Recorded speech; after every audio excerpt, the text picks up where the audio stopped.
네, 이번 시간에는 자금 세탁 방지 제도에 대해서 알아보도록 하겠습니다. 자금 세탁이란 말을 많이 쓰는데 자금 세탁이란 말이 뭘까요? 자금 세탁. 자금 세탁 일단 개념부터 조금 알아두셔야겠죠. 자금 세탁이란 것은 불법 자금인 것을 불법 자금을 마치 합법 자금인 것처럼 바꾸는 거, 위장하는 거, 가장하는 거, 이것을 자금 세탁이라고 하죠. 심플하게 얘기하면 이런 거잖아요. 원래 이게 뭐 범죄로 얻은 어떤 불법 자금인데 이것을 좀 세탁을 해가지고 마치 정상적인 합법 자금인 것처럼 만드는 거. 이것을 자금 세탁이라고 합니다. 그래서 보통 불법 그 자금 세탁의 단계는 예치, 그다음에 은폐, 요 그냥 나중에 다시 한번 설명할 테니까 이 단계만 좀 기억해 두십시오. 합법화, 요 3단계로 이루어진다. 요 정도는 그냥 기본적인 거니까 좀 기억하셨으면 좋겠고요. 자금 세탁법, 자금 세탁과 자금 세탁 방지와 관련된 법규들이 있죠. 법규가 일반적으로 국제법규가 있고 국내법규가 있는데 국제법규는 그 일반적으로 그 권유사항인데 그 좀 어떻게 보면은 권유사항임에도 불구하고 그 조금 강제성이 있는 그런 법규, FATF라는 그런 법규가 있죠. FATF라는 그 법규가 있고요. 이것은 국제법규고, 그 다음에 국내에는 그 특정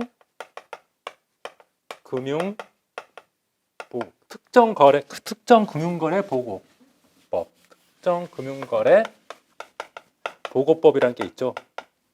이게 이제 국내 법규의 대표적인 거, 물론 세 가지가 더 있는데 대표적인 것은 이겁니다. 그래서 보통 우리가 자금 세탁법 이렇게 말을 많이 하는데 실제 그 법의 명칭은 특정 금융거래 보고법이죠. 이런 김영란법 같은 경우도 사실은 청산금지법인데 김영란법 이렇게 그냥 얘기하는 것처럼 원래 법 이름은 요건데 그냥 자금 세탁 방지법 이렇게 자금 세탁법 이렇게 표현하는 것이 바로 요 법입니다. 그래서 일반적인 그 법규에 저런 것이 있다는 것 좀 기본적으로 알아두시고요. 자금세탁법에서 가장 중요한 것은 주요 제도죠. 주요 제도. 자금세탁법의 주요 제도 세 가지가 있죠. 크게 보면은 뭐 세 가지고 조금 더 넓히면 네 가지인데 가장 첫 번째가 STR이죠. STR은 뭐죠? 의심거래 보고제도죠. 의심스러운 거래가 있으면 반드시 금융정보분석원에 보고하라. 금융정보분석원이란 말이 계속 잘 나오는데요. 금융정보분석원은 이런 혐의거래가 있을 때 반드시 보고하는 데, 금융기관에서 보고하는 데가 바로 여기라는 거죠. 보통 FIU라고 영어로 약자로 FIU, 뭐 KO 코리아 KO를 붙이기도 하는데 보통 FIU로 표시합니다. 그래서 의심스러운 어떤 그 거래가 금융거래를 하는데 뭔가 좀 이상하다. 예를 들어 미성년자가 갑자기 100억을 입금했다, 100억을 추금했다 이런 것들은 굉장히 이상한 거래잖아요. 이런 것은 반드시 어디에 보고해라? 금융정보분석원에 보고하라는 점이죠. 그래서 의심거래 그 보고제도는 특징 중에 하나가 뭐냐면은 금액 기준은 없어요. 금액은 뭐 1,000만 원이든 500만 원이든 몇 억이든 그런 기준은 없는데 어쨌든 의심스러우면은 어떻게 하라? 보고하라. 어디에다가 FI 금융정보분석원에 보고하라는 점이 굉장히 그 중요한 제도 중에 하나고요. 금융기관 직원이 사실은 수사관도 아닌데 이런 것을 다 뭐 알아서 보고하는 게 쉽지는 않은데 어쨌든 어느 정도 유형은 알 수가 있죠. 금융기관 직원으로서 이렇게 근무하다 보면은 저 사람 좀 이상한데 그런 사람들 있잖아요. 저도 개인적으로 금융기관에 근무하는데 어떤 사람 전혀 그럴 것 같지 않은 충북의 어떤 시골에 사는 주소지에 있는 사람이 서울 광화문에 제가 근무할 때 거기서 계좌개설을 하겠다고 왔더라고요. 이런 사람들은 우리가 보통 일상적인 계좌개설자가 아니잖아요.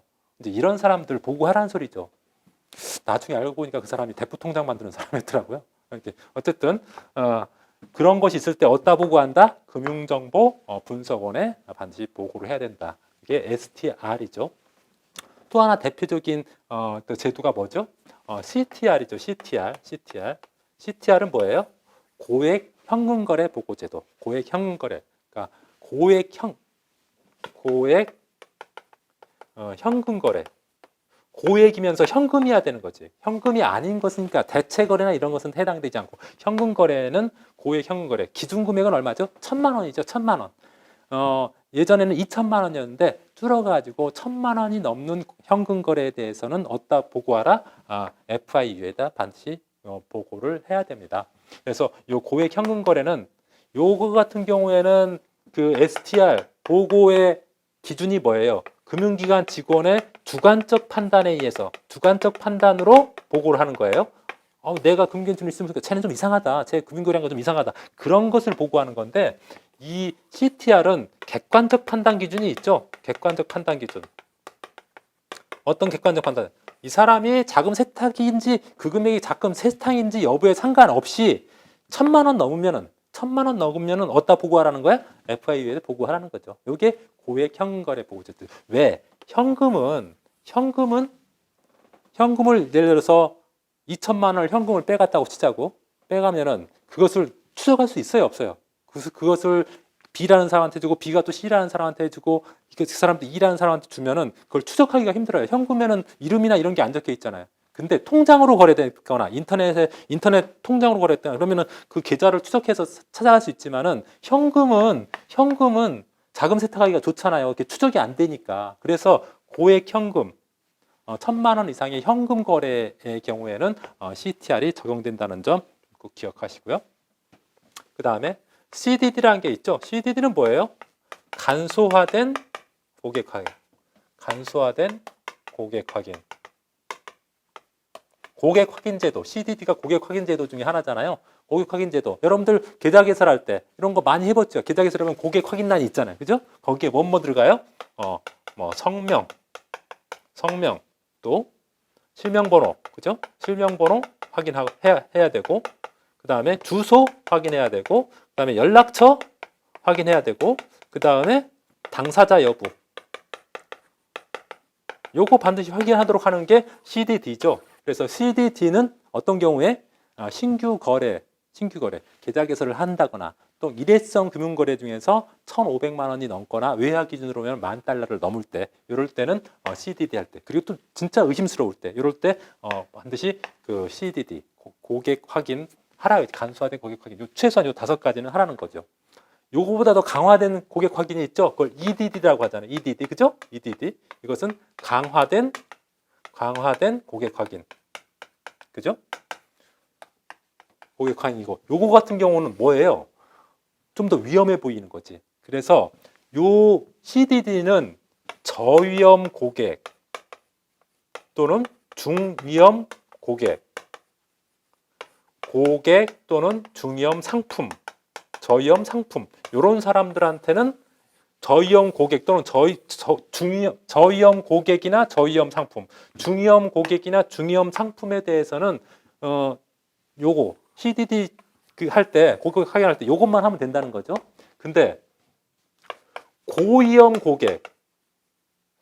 고객이거나 또는 고위험 상품이 있을 수가 있죠.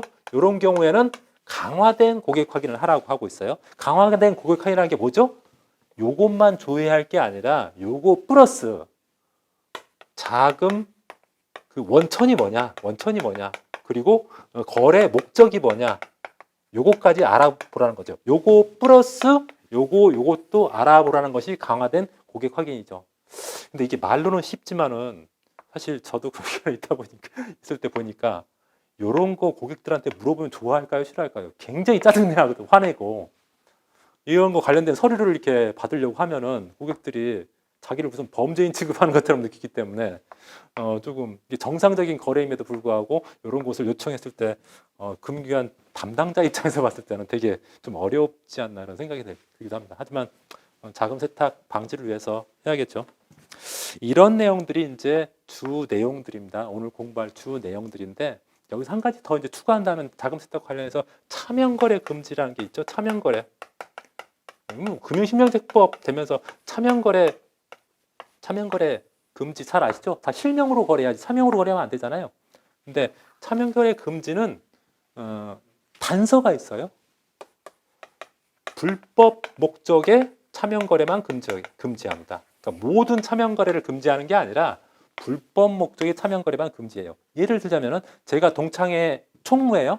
근데 총무로서 동창회 회비를 내 통장에 다 넣어요. 내 통장에 뭐 10,000원씩 넣는단 말이죠.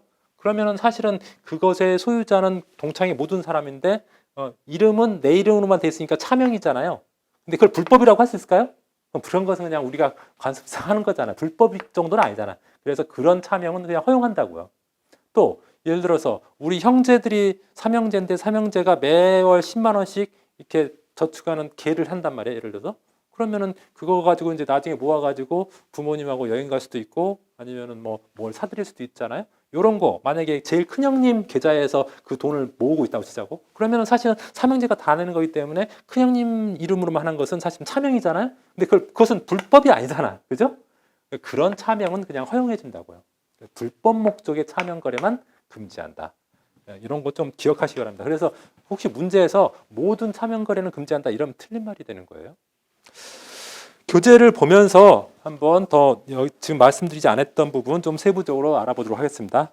챕터 1 보겠습니다. 금융기관과 자금 세탁 방지 개요에 보면은 자금 세탁이란 게 뭐냐 이런 거 나와 있는데 심플하게 얘기하면 불법 자금을 합법 자금으로 만드는 그런 것이 자금 세탁이다 이렇게 아시면 되고 그 다음에 두 번째 섹션 2의 자금 세탁 행위에서 자금 세탁 절차 3단계 모델이 나왔죠. 예치 단계, 예치, 그다음 은폐, 합법화인데 예치란 것은 뭐냐? 불법資産을 취급하기 용이한 상태로 이렇게 변형하기 위해서 금융기관에 돈을 입금시키거나 또는 국외로 이송시키는 단계. 요게 예치에 해당되는 거고요. 은폐라는 것은 정상적인 금융기관하고 비슷하게 만드는 거, 그래서 자금 추적 불가능하게 만드는 거, 이런 게 은폐. 은폐가 좀 숨긴다는 거잖아요. 그리고 합법화는 이제 불법 자금이 이제 다 세탁이 돼가지고 정상적인 자금처럼 이렇게 경제 활동에 재투입된 단계, 이게 이제 합법화 단계입니다. 그래서 자금 세탁의 단계는 예치, 은폐, 합법화 이 3단계를 거친다는 점 한번 기억하시고요. 그 다음에 그 자금 세탁의 유형 그래가지고 동그라미 1번, 2번, 3번, 4번 나와 있죠. 자금 세탁의 주요 유형. 일반적으로 전통적인 금융 시스템을 이용한 자금 세탁은 뭐 차명 계좌를 이용하는 것이 이제 대표적인 거고 또 휴대 반출입, 돈을 직접 넣어가지고 현금으로 외국으로 간다든지 이런 것들도 있고요. 세 번째 가격 조작이나 허위 조작. 물건을 예를 들어서 10만 원짜리인데 뭐 1억짜리라고 1억을 주는 경우 이런 것도 이제 가격을 조작하거나 허위 신고하는 경우죠. 그다음 신종 기법으로서 이제 조세 피난처를 이해하는 방법도 있고 요즘에는 가상 통화, 뭐 비트코인 같은 걸로 하는 방법도 하기도 한다고 합니다. 그래서 그런 부분에 대해서 이제 CDD나 이런 것을 적용시키는 그런 것이 생겼습니다. 그래서 우리나라에도 1917년 9월 이후부터 이런 여기 나와 있죠. 교재 제일 끝에 보면은 가상 통화 취급업자의 계좌 개설, 고객 확인, 현황 및 의심 거래 유형을 추가로 파악하고 이와 관련하여 고객 확인 제도가 뭐예요? CDD잖아요. 그리고 의심거래 보고 제도를 강화하도록 하였다. 그래서 이런 경우에도 이제 자금 세탁 방지 제도가 적용된다. 이제 비트코인 같은 그런 가상 통화 취급하는 업자들도 이것을 지켜야 된다는 거죠. 그다음 챕터 2의 자금 세탁 방지 제도 한번 보겠습니다. 자금 세탁 방지 제도와 관련해서 국제 기구가 뭐가 있죠? FATF가 있죠. FATF 주의 활동은 국제 규범을 정하는 거, 그리고 이행 현황을 각 국가들이 이행하고 있는지 현황을 평가하고 감독하는 일을 하고요. 미이행 국가를 선별해서 어떤 뭐 비협조 국가로 지정한다든지 아니면 대응 조치를 한다든지 뭐 이런 그런 좀 규제하는 것들이 있다. 그래서 사실상 권고 조항으로 만든 규범인데 FATF는 권고 조항만 있는데 사실상으로는 구속력을 좀 발휘하고 있다. 이렇게 알고 계시면 되겠습니다. 그 다음에 섹션 2에 우리나라 제도 운영 현황 해가지고 우리나라 자금 세탁 방지 기구 FIU 이렇게 나와 있죠. FIU가 뭐라 했어요? 금융정보분석원, 한국금융정보분석원입니다. 그래서 금융정보분석원은 소속이 어디냐? 소속 종종 문제에 나옵니다. 요곳의 소속은 금융위원회입니다. 금융위원회 산하에 있습니다. 금융위원회 산하에 있습니다. 그래서 금융위원회 산하에 있다는 점 좀 기억하시고요. 여기서 이제 금융거래 이런 보고도 받고 그다음에 이렇게 잘못됐으면 고발도 하고 그다음에 외국과 서로 이런 걸 통해서 정보 교환하면 서로 외국과 연락도 하고 하는 데가 바로 금융정보분석원이다. 이렇게 알고 계시면 되겠습니다. 그 다음에 관련 법령이 나와 있는데요. 자금 세탁 관련 법령이 대표적인 게 요 특정 금융거래 보고법이고요. 그리고 이제 그 외에 마약 특례법, 마약류 특례법, 뭐 범죄 수익 규제법, 공중 협박 자금 조달 금지법 이렇게 4가지 법률이 있는데 우리 시험에 나온 것은 주로 요거 특정 금융거래 보고 요게 이제 자금 세탁법이라고 하는 자금 세탁 방지하는 자금 세탁법이라 하는 법입니다. 그래서 그 정도만 뭐 각 법의 내용을 다 알 필요는 없고요. 좀 제도 중요한 제도만 알고 계시면 되겠습니다. 그래서 거기 여러 가지 뭐 범죄 유형이나 혐의 사항이 나와 있는데 전부 다 아실 필요는 없고요. 중요한 것은 섹션 3 주요 제도 여기가 이제 중요한 요게 요겁니다. 요 내용들이 제 시험에 잘 나오는 부분이고 여러분들도 아마 그 금융기관에 근무하시면서 많이 공부하셨 그 교육을 받으셨을 거라고 생각이 됩니다. 첫 번째 의심거래 보고제도 STR이죠. STR. 여기서 중요한 것은 STR은 2001년에 도입됐고 어떤 금융거래가 불법 자금이라는 의심이 가거나 또 자금 세탁을 하고 있다고 의심이 갈 경우 어디다 보고하는 거? 금융정보분석원에 보고하는 거예요. 근데 여기서 줄 하나 그어놓으세요. 이것은 금융기관 종사자의 주관적 판단에 의존한다. 주관적 판단. 의심이 된다는 것은 누가 판단하는 거예요? 금융 직원이잖아요. 그래서 주관적 판단에 의존한다는 특성을 가지고 있다. 그리고 이거 위반하면 뭐 1년 이하의 징역 또는 500만 원 이하의 벌금, 뭐 또 그 검사를 거부하는 사람들에 대해서는 1천만 원 이하의 과태료, 뭐 기관의 영업 정지도 가능하다 그랬죠. 그래서 우리가 자금 세탁 방지 이거 잘못 제대로 지키지 않으면은 이렇게 형사상의 불이익을 받을 수 있다는 점 여러분들 기억하시기 바랍니다. 예전에는 과거에는 아주 좀 오래된 일이지만은 계좌 개설할 때 계좌 개설 신청서 하나만 딱 있으면 되는데 요즘에는 계좌 개설 신청서 내야 되고 이거 자금 세탁 방지와 관련된 서류도 받아야 되고 무슨 뭐 페카 관련된 서류도 받아야 되고 받아야 될 서류가 너무 많아진 것 같아요. 그죠? 여기서 또 중요한 거 STR에서 중요한 것은 보고 대상입니다. 보고 대상. 어떤 것이 보고 대상? 동그라미 1번, 2번, 3번, 4번, 5번, 6번 이렇게 동그라미 나와 있는 거 있죠? 뭐 대부분 내용이 의심되는 합당한 근거가 있는 경우예요. 그래서 의심이 되는 경우에만 STR을 그러니까 STR 그 의심거래 보고를 하는 거고 의심되지 않은 걸 할 필요 없죠. 특징적인 것은 뭐냐? 별도로 금액 기준이 없다. 금액 기준이 보통 CTR이나 예를 들어서 CDD 같은 경우에는 뭐 1,000만 원 이상 또는 뭐 1,500만 원 이상 이런 금액 제한이 있잖아요. 근데 STR에서는 금액 제한이 없다. 금액이 적더라도 많더라도 의심이 되면 어떻게 하라? 여기다 보고하라. FIU 보고하라는 거죠. 그래서 거기 내용들 의심되는 합당한 근거가 있는 경우 이렇게 박스 안에 나와 있는 거 있죠? 거기 한번 꼭 읽어보시기 바랍니다. 내용은 아주 쉽습니다. 그냥 읽어보면 조금 진짜 의심이 돼요. 예를 들어서 뭐 그냥 일반 직장인이 뭐 거액의 금융거래를 했다든지 뭐 미성년자가 거액의 금융거래를 했다든지 이건 의심이 가잖아요, 사실은. 그런 것들이 내용이니까 별 내용은 어렵지 않습니다. 그다음 의심거래 유형, 뭐 현금거래 유형, 뭐 주식 등의 유가증권거래 유형 여러 가지가 있는데 5번째 가상통화 관련된 유형 요것 좀 한번 좀 보셨으면 좋겠습니다. 요게 이제 금액 같은 게 나와 있어서 가상통화 취급업소 계좌 1천만 원 이상 현금거래 또는 1천만 원 이상 이체되는 거래 이런 것도 어떻게 하자? STR 의심거래로 보고하라는 거죠. 왜냐하면 가상통화를 통해서 뭐 비트코인이나 이런 걸 통해서 자금 세탁을 한다는 거기 때문에 사실은 그 가상통화를 해서 자금 세탁하거나 뭐 마약류 관련된 것 결제를 하거나 이런 경우가 있잖아요, 실제로. 그래서 이런 것을 잡기 위한 거라고 생각이 됩니다. 그다음 2번째 고액 현금 거래 CTR 고액 현금 거래 보고 제도는 이게 일부 아직 교정되지 않은 교재는 2천만 원으로 되어 있는 데도 있는데요. 이것도 CTR도 2019년 7월 1일 이후부터 2천만 원에서 1,000만 원으로 바뀌었죠. 그러니까 혹시 교재에 2천만 원으로 돼 있다고 하면은 1,000만 원으로 수정해 주기 바랍니다. 2019년 7월 1일부터 1,000만 원으로 바뀌었습니다. 기준 금액이.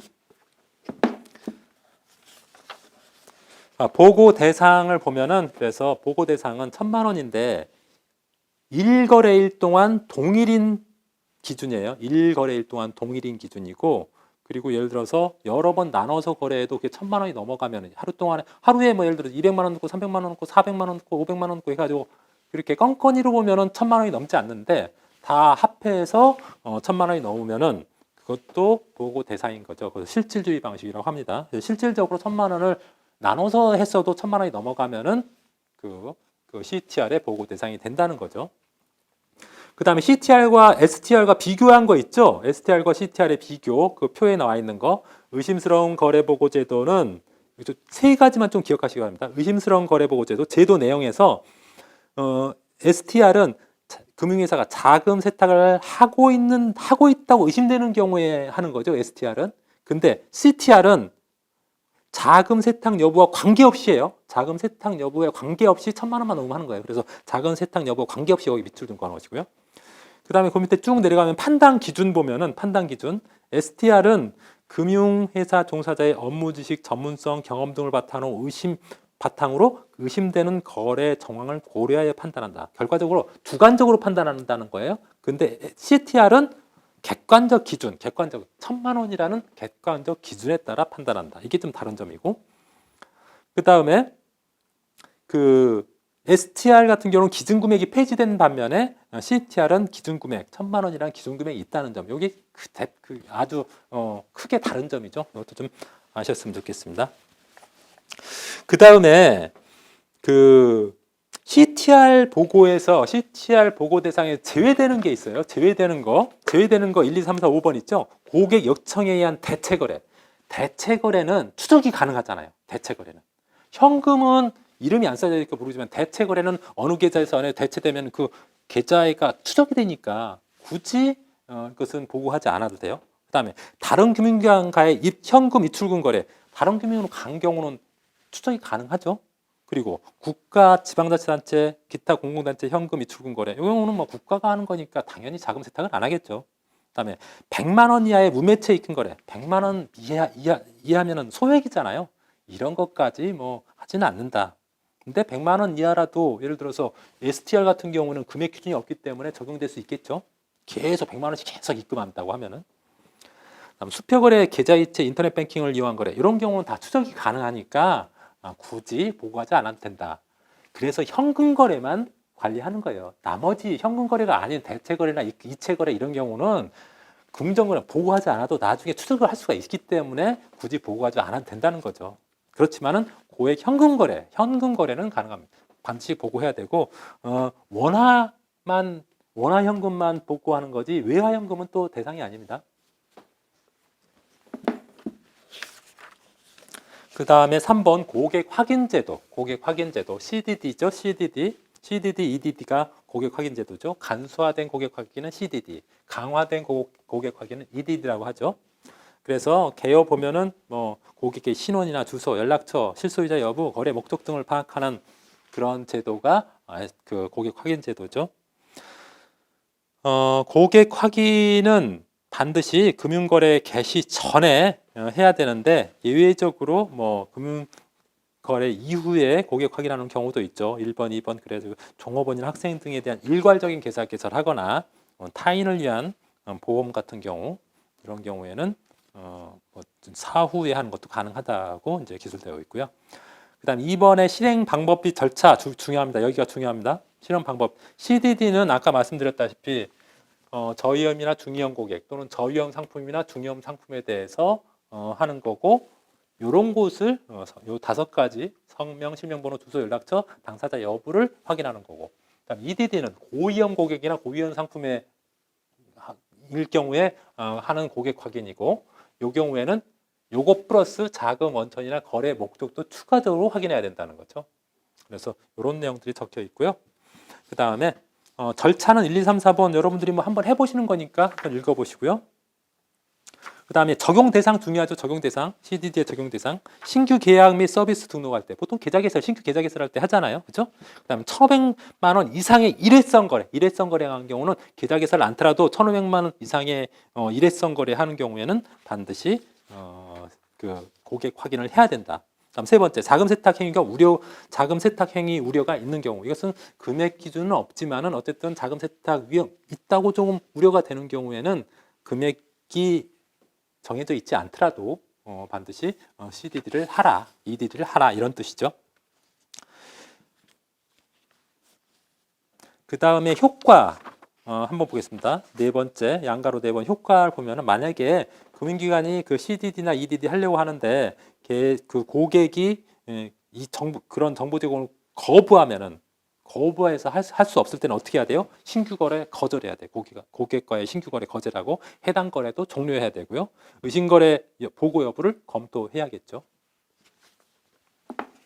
다음 챕터 3 자금 세탁 방지와 내부 통제 활동. 요즘에는 이제 내부 통제 활동이 굉장히 강화됐죠. 뭐 불공정 거래 행위와 관련돼서도 그렇고 또 어떤 직원들의 이런 법과 배치되는 행동을 막기 위해서 내부 통제가 굉장히 강화되어 있는데요. 여기서 중요한 것은 그 내부 세탁 방지 통제 체제 구축에서 이사회의 역할과 경영진의 역할 좀 기억하시기 바랍니다. 이사회는 어떤 일을 해요? 자금 세탁 방지와 관련해서 내부 통제 정책에 따라 감독 책임이 있어요. 감독 책임은 누가 한다? 이사회. 경영진이 아닙니다. 이사회입니다. 그리고 경영진을 감사하는 데가 누구예요? 이사죠. 경영진은 자금 세탁 방지와 관련된 설계, 운영, 평가, 그다음 내부 통제 규정 승인 이런 것을 한다는 거죠. 이것은 좀 두 가지는 좀 기억하셨으면 좋겠고요. 그 다음에 RBA라고 해서 위험 기반 접근법이 있는데 RBA. R이 뭐예요? 리스크 베이스드 어프로치. 그래서 위험 기반 접근법이라고 하는데 이게 또 새롭게 나와가지고 중요하다고 볼 수 있죠. 이게 뭐냐면은 자금 세탁 방지와 관련된 여러 가지 위험이 있잖아요. 위험을 사후에 통제 관리하지 말고 사전에 파악해서 조금 아주 위험이 큰 것은 좀 강하게 규제를 하고 통제를 하고 좀 약한 것은 좀 약하게 통제하자는 그런 거죠. 중요한 것은 사전에 하자. 사전에 관리하자는 거죠. 사전에 사후에 말고 그런 내용입니다. 그래서 중요한 게 뭐냐면은 앞에서 살펴본 바와 같이 자금 세탁 방지기구 다시 말하면 FATF는 그 2012년 2월 국제기구인 경고사항을 개정 발표했는데 여기서 각 국가에서 자금 세탁 방지 업무를 수행할 때 자금 세탁 위험을 사전에 평가하고 관리할 수 있는 위험 기반 접근법 RBA를 적용하도록 하고 있습니다. 그 내용들. 그래가지고 거기 권고사항 보면은 그 표에 나와 있죠. 국가 검사기관, 금융기관에서 권고사항에 따라 세부 내용 이렇게 미리 사전에 조금 관리하자는 거고, 그리고 위험도 네 가지로 분류해 있습니다. 국가 위험, 고객 위험, 상품 위험, 서비스 위험 이렇게 분류해 가지고 사전에 관리하자. 사전에 위험한 것은 더 강하게, 좀 덜 위험한 것은 좀 덜 강하게 이렇게 분류하자. 그래서 위험 네 가지도 좀 기억하셔야 합니다. 국가 위험, 그다음에 고객 위험, 상품 위험, 서비스 위험 이 네 가지도 좀 기억하셨으면 좋겠습니다. 그 다음에 섹션 2의 자금 세탁 방지 관련 제도에 가지고 차명거래 금지 제도, 우리나라에서 대표적인 그런 제도죠. 금융실명제 되면서 차명거래는 금지됐습니다. 그래서 근데 아까 말씀드렸다시피 모든 차명거래가 금지되는 게 아니라 불법 목적의 차명거래만 금지된다는 점 기억하시고요. 두 번째 반부패 협약, 미국의 해외부패 방지법 이런 것들 나왔는데 보시고, 그다음에 해외 금융계좌 신고 제도에 가지고 FBAR, 그다음에 뭐 해외 금융계좌 납세자 협력법, 백카도 우리 계좌 개설할 때 서류 받아야 되죠. 참 이거 사실은 이거 미국 그 국세청에 보고하기 한 건데 우리나라에서 해주는 거죠. 진짜 금융기관 직원들이 할 일이 되게 많습니다. 계좌 개설할 때 받아야 될 서류도 많고요. 이것 때문에 사실 고객과의 좀 분쟁이 생기기도 하죠. 좀 이런 것이 좀 많이 없어졌으면 좋겠는데 어쨌든 자금 세탁 방지와 관련해서 필요한 제도라고 하니까 해야 될 것 같습니다. 나머지는 여러분들 한번 보시고요. 중요한 거 좀 정리하도록 하겠습니다. 중요한 거 일단 자금 세탁의 의미와 그 3단계 좀 기억하시고요. 그 다음에 자금 세탁 방지법이 뭐예요? 특정금융거래법이란 거고 어디서 합니까? 금융정보분석원에서 주관한다는 점. 그 다음에 STR, CTR, CDD, EDD 이 중에서는 꼭 시험에 꼭 나오니까 이 내용들은 꼭 기억하셔야 됩니다. 개념하고 보고 대상 이런 것들은 꼭 기억하셔야 됩니다. 이런 것들이 중요하고요. 실전 예상 문제 보도록 하겠습니다. 실전 예상 문제 1번. 다음 중 STR에 대한 설명으로 적절하지 않은 것은 1번. STR은 CTR 보완을 위해 도입되었다. 이게 반대로 바뀌었네요. STR은 그 CTR이 STR 보완을 위해서 된 거죠. 그래서 1번이 적절하지 않았네요. 2번 금융기관의 임직원이 STR 내용을 누설한 경우 1년 이하의 징역 또는 500만 원 이하의 벌금을 받는다. 금융기관들 하여튼 STR 잘해야 됩니다. STR 안 하면 이렇게 처벌받을 수도 있으니까요. 다음 3번 금융기관이 STR을 누락하거나 감독기관의 지시를 거부하는 경우에는 1,000만 원 이상의 과태료 또 기관의 영업정지도 가능합니다. 다음 3번 STR의 보호 기준은 2013년 이후 금액과 무관하다. 금액하고 금액 기준이 없어져 버렸죠. 폐지됐습니다. 그래서 4번도 맞고 틀린 것은 1번이 되겠습니다. 다음으로 한번 넘겨볼까요? 4번 보도록 하겠습니다. 4번 KO, FIU 여기 앞에 KO가 붙은 코리아를 대해서 한국금융정보분석원을 KO, FIU라고 합니다. KO, FIU에 대한 설명으로 적절하지 않은 것은 1번 설립 근거는 특정금융거래보고법이다. 특정금융거래보고법이고요. 맞고요. 2번 수집된 자금 세탁 행위 관련 정보를 법 집행기관에 제공한다. 그렇습니다. 자금 세탁에서 불법이 있는 것은 법 집행기관에 고발하도록 하는 데가 어디서 한다? 여기서 합니다. 다음 3번 각 금융기관으로부터 STR을 받는 기관이다. 그렇죠. 여기 그 보고받는 기관이 여기죠. 맞고요. 4번 재정경제부 소속의 독립기관이 아니라 금융위 소속에 있습니다. 금융위 소속. 그래서 4번이 정답입니다. 5번 보도록 하겠습니다. 5번 다음 고객 확인 제도에 대한 설명으로 적절하지 않은 것은 1번 금융실명법상 확인사항보다 추가 확인사항이 많다. 그렇죠. 고객 확인 제도는 별도의 금융실명제법 외에 이 특정 금융거래 보고법에서 또 추가적으로 확인할 사항이 더 많아졌죠. 추가 사항이 뭐예요? 실명법에서 설명하고 실명 확인만 확인하면 되는데 여기 자금세탁법, 특정 금융거래 보고법에는 주소, 연락처, 당사자 여부도 확인해야 되고 EDD 같은 경우 자금 원천, 거래 목적까지 확인해야 되니까 더 확인해야 될 사항은 더 많아진 거죠. 그렇죠? 그다음 2번 간소화된 고객 확인 대상은 별도의 확인이 필요치 않다? 아니죠. 간소화된 경우라도 요 5가지는 확인해야 되죠. 그죠? 그러니까 2번이 틀렸고 3번 강화된 고객 확인에서는 CDD에 더하여 거래 목적과 자금 원천을 파악한다. 거래 목적, 자금 원천을 추가로 더 파악해야 되죠. 맞고 4번 STR의 보고 기준은 2014년 이후 금액과 무관하다. 조금 전에 말씀드렸던 내용이죠. 그래서 정답은 2번입니다. 6번 다음 자금 세탁 방지 내부 통제 체제에 대한 설명으로 적절하지 않은 것. 1번 경영진은 자금 세탁 방지를 위해 운영하는 내부 통제 정책에 대한 감독 책임이 있다. 감독 책임은 경영진이 아니라 이사회라고 해서 이사회. 그죠? 그래서 1번이 틀렸습니다. 2번 자금 세탁 방지 제도는 금융기관 외부와의 관계를 규정하는 것으로 금융기관의 모든 부서와 관련이 돼 있습니다. 2번도 맞고 3번 보고 책임자는 연 1회 이상 소속 임직원에 대해 교육을 실시해야 됩니다. 맞습니다. 다음 4번 금융기관은 자금 세탁 방지에 대한 독립적인 감사 체제를 구축해야 되겠죠.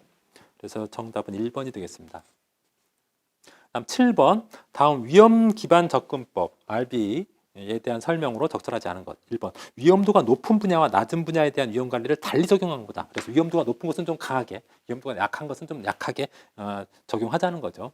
네, 맞고 2번 RB에서는 위험을 크게 국가위험, 고객위험, 상품위험, 서비스 위험으로 구분할 수 있다. 좀 전에 말씀드렸고요.